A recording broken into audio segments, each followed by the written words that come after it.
everyone, my name is Eileen Hull and I am here for Journaling Live. We're going to be using this die. It's called the gift box, so you wouldn't normally think that it would wind up as a book. But I want to show you today some samples of some projects with it used as a box, and then I want to show you how you can use it to make a book, okay? This is what our project is going to look like. This is my brand new granddaughter. Her name is Catherine Eileen, and she is just adorable. So we're going to make a little book that I'm going to use for her photos of her first couple months. So let me show you some samples from my team, okay? This is, I'm just going to go really quickly because all of these projects are over on my blog. If you want to go to eileenhull.com and just flip through, you'll see a lot of these, and also they come with tutorials so you can see how to make them if you're interested. This one has a light up feature. You don't want to miss that one. But Lisa, and here are some more. This actually has a game in it that you can play with the kids. And then we have just these beautiful graphic 45 boxes. And you can see that you can take any paper that you like, you can take techniques that you learned, or stamps, inks, pastes, stencils, whatever you like, and just use this as a surface for your box. Now, most of my team has used paper here, but I'll show you another one in a minute that I made out of another material, okay? So aren't these just beautiful? I want to thank my team. They are amazing. So I like to stitch myself. So I made this little eyeglass case, and it's still using the die and all the little pieces. You can see this comes on the die. I added lace and trim in my some of my flower dies actually, and some stitching. So you can use it to make things out of felt. You don't have to use paper. Here's another sample. I made this to hold all of my little journaling cards and some envelopes that I made. So that keeps them all organized and in one spot. So I've used the same die for this project too. So what we're gonna do is let's go over what you will need to make the project. All right, you need the gift box die. That's right here. That is what we're going to cut, and you can see this one strip, we're just going to use one piece. If we were going to make a box, we would use two, all right? And there's the little accent pieces. You'll see when we get close up and we cut. You also want to use mat board because this is a scoreboard's die. That means it's designed to cut and score thick material like mat board, chipboard, leather, heavy duty materials. So what it does is the die cuts an extra score line inside. You can cut it with paper, but it's not going to reach down to that score line and have it actually make a mark. So you can just take your paper, set it on your scoreboard, and you can score it up manually. That's not a problem. The other thing we're going to use is our Sizzix adhesive to adhere the paper to the mat board, okay? So I think let's get going on this, okay? All right, and while you're at it, if you want to leave a comment and tell us where you are in the chat, where you live, where you're from, what kind of crafts you like to make. Have you ever tried a scoreboards die? I'd like to know that. All right, so what I've done is I took a sheet of mat board and I added 2 pieces of 6x6 adhesive. On this side, I have 1 piece, and I'm going to add 1 more, okay? And that's going to get us adhesive on the front and the back. Then we're going to add our paper. All right, so let's just peel this off and put that on our mat board. Now we're going to cut the whole thing. We don't really need it that wide because the box comes out to 3 3/4. It's a cube. So if we just wanted to cut the piece for the book, we could make it smaller if we wanted, but I'm just going to use 1 piece. Now here is one thing to remember. If you're cutting paper, you want to remember that it's going to go this way because that's how your book is going to line up. So when you have a piece of 12 by 12 paper. If you cut it this way, then they would go sideways when you go to cut it. So just be aware of that. Or if you have text or any other kind of paper, just remember that. Actually, you'll probably make a mistake and then you'll fix it like next time. You'll remember. And on the back, I've got this nice wood grain paper. So what I'm going to do, out of one sheet of paper, I'm going to put this design on the front, and then I'm going to have this design on the inside, okay? On the sample, I did it the other way, and I used a different paper, but you get the idea, okay? So let's go ahead and do that. I'm going to peel off my adhesive, and we'll put our paper on. And then we will cut it. This project goes together really quickly, which is nice because you can make a bunch of these. You know, if you have aunts that have a new baby or grandparents, that's fun. Whoever you want to give them to. And they look so professional when you're done. All right, so we have our cover paper on, and now we're going to put our backing paper on. You could leave the inside plain if you wanted. You wouldn't have to add paper, but the die is so sturdy that you can add paper on both sides and it will work fine. So, all right, this is sticking. Okay, now I'm going to add my wood grain paper, which I love a good wood grain paper. And this is pretty thick too, this paper. But you can see, here's our front and here's inside. So now we're gonna take our die, and you can see these score lines that I was talking about are right here inside the middle of this strip. So what I'm gonna do is, when you're working with a scoreboard, there is a right and wrong side.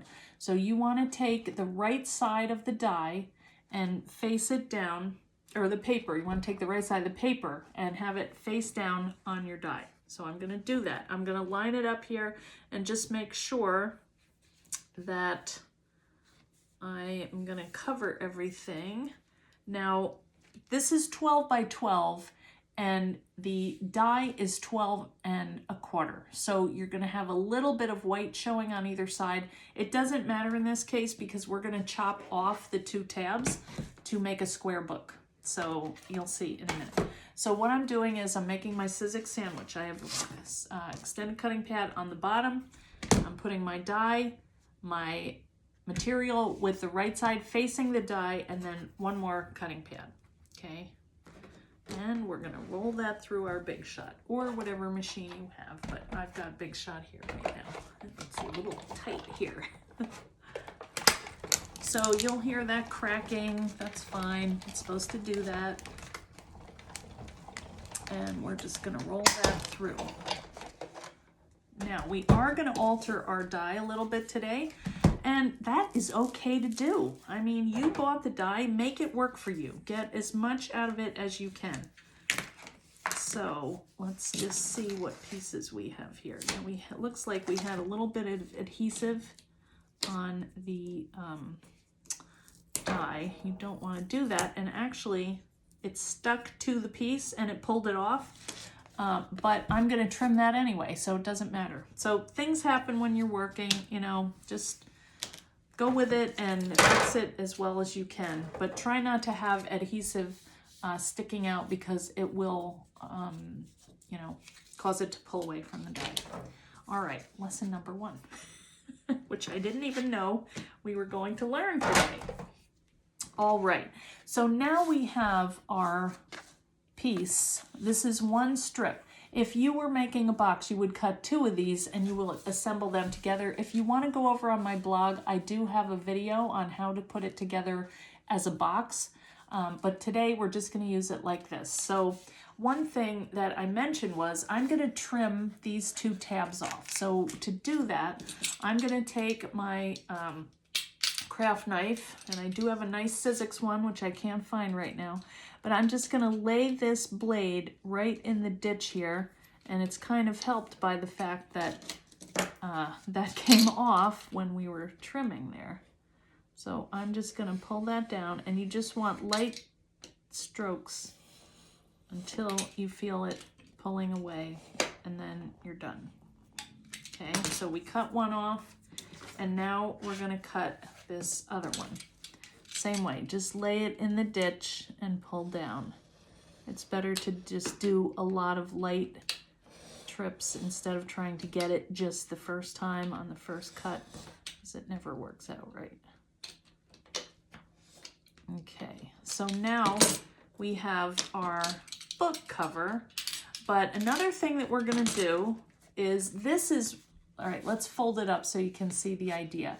This could make a book. This would make a very chunky book, but it's a little big for what I'm doing. So what I'm gonna do is I'm gonna make a 1-inch spine. All right, so I'm gonna mark on my 2 little covers here. I'm just gonna go at 1 inch, make marks, and then I'm gonna cut again. 1 inch and 1 inch. Or the other thing that you could do is line that up. You can use your Sizzix cutting mat, and you can just take this score line here and lay it on one of these lines going across and your score line, and then you can just go over 2 little squares and you've got 1 inch. So what I'm using here is a quilting ruler. I like to use this because it's nice and thick. When I go to put my blade on there, I'm not gonna go off track. So the other thing I like is this has little like sandpaper on these circles are sandpaper. So they will keep this pressed down and it doesn't shift while I'm cutting. So that's just what I like to do, but you can use however, whatever tricks you have in your crafty toolbox to do. So again, I'm just gonna go over with light, even strokes, and I'm gonna cut this off. All right, now that one's done. Now I'm gonna come over here and line that one up on the lines and cut that. Okay.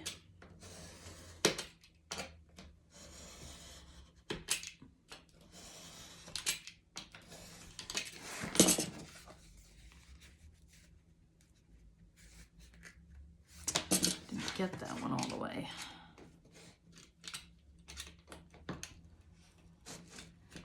Okay. All right, so now we have our 2 covers. All right. So one is that way. The thing that I like to do now at this point is I figure out which one I want for the cover. It doesn't matter the front or the back. So, let's see, how am I gonna do this?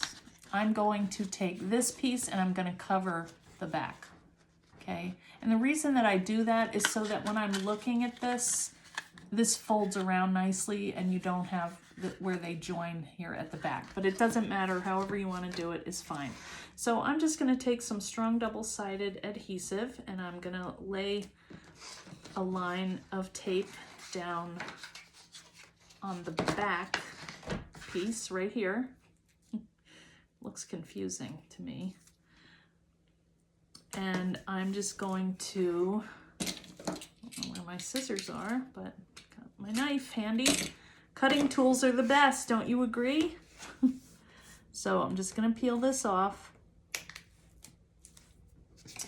That will be our back.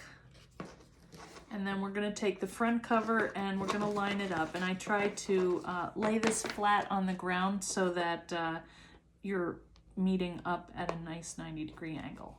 And then you're just gonna place that on top and press. And now we have our cute little book cover, okay? So we're about halfway done.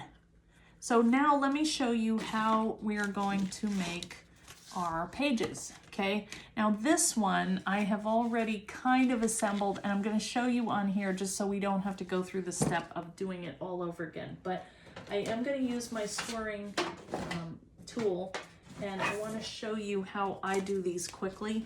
Now, you could cut these on the die, but that's a different whole technique. It takes a little bit more time to explain. So I'm just going to tell you what I did for this was I just took some craft paper and I took some of the other pattern paper that came. I bought about 6 or 7 sheets, but really you could make this little album for with probably maybe 3 or 4 sheets of paper. It's depending on how thick you want to make it. So what we're going to do, and this is kind of my cheater way to fold these without having to score them all. I just lay them in my scoring board, excuse me, and at 3.5, because this measures 3 3/4 square. So I'm going to make my pages 3.5. So I have cut these pages, or these pieces of paper, that 3.5 by 7. Okay, so I know they're going to fold in half. So what I do is I just put it right in the corner here and I fold it over and make sure that it goes right up to the top, and then just press. And then I don't even need to score these. Now I will say on my craft paper, it's a little bit thicker, and in that case, I do like to go ahead and just score them. So however you want to do it. And you're gonna make, I don't know, I think I have about 12 pages, so maybe 6 of each color design, but they're very easy and quick to make. All right, so that's how I make my pages. And I just have them stacked up and ready to go. You could even just fold them. I mean, how hard is that? Line them up and fold them in half. Resort to good old fingers. But it's so much more fun with the tools. All right, so the next thing that we're going to do is we're going to put these into our book, and we're going to do them what I call, the method I use is called Traveler's Notebook style, and all that means is that these little signatures or pages are going to be set in with elastic. So that means if you want to take them out and work on these, if you maybe want a letter or something and you want them flat and you just want to have the page, just take it out, work on it, and then you can add it back into the book without having to cut strings or anything like that. So the way that we're going to do it is you're just going to take the front of your book and your page, and whichever you decide, you're just going to take an elastic. Now these are rubber bands that I found at a store somewhere in California, which I love because the colors matched the papers that I used. So I'm just going to take that and run that in the center of the page.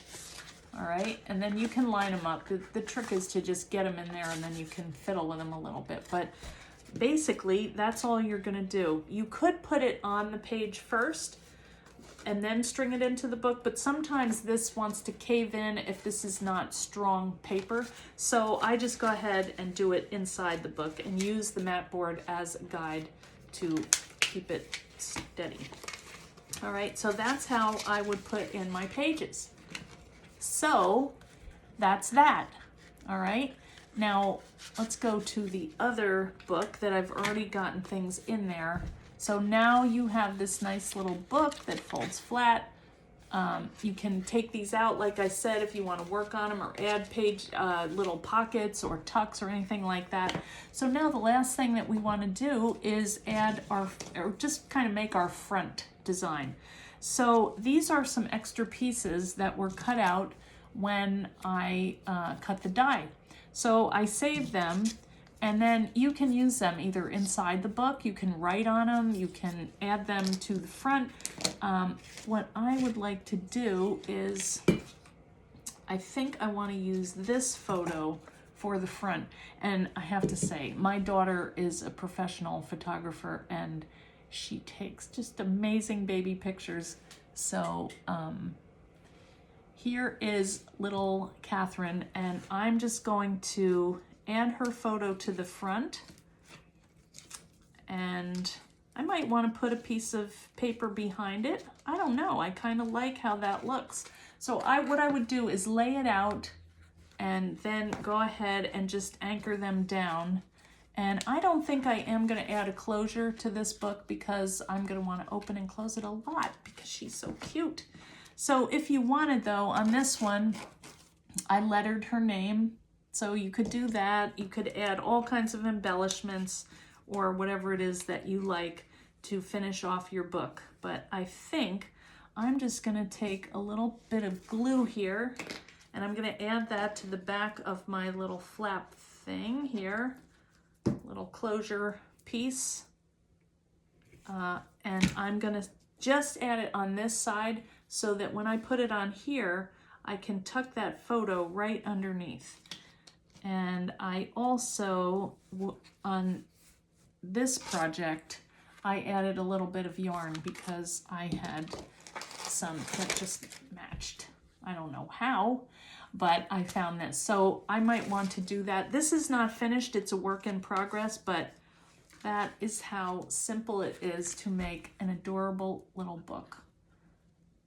So thanks so much for watching, and please watch again. Also, if you like this and you are interested in doing more with journals, I have a fan club on Facebook. It's called the Eileen Hull Fan Club, which we would love for you to join. It's a wonderful community that we share ideas, inspiration, questions, community. We have projects going on, challenges, giveaways, all kinds of fun activities in there. We even do some exclusive Facebook Lives. Also, I do Facebook Lives on Tuesday and Thursday on Eileen Hull Designs. And I usually do a project. Sometimes I answer mail. Sometimes who knows? You never know what's going to happen. Maybe we go on a field trip. So if you'd like to come and watch, come over there on Tuesdays and Thursdays and join in the Facebook Lives, okay? Thanks so much for watching. See you next time. Bye.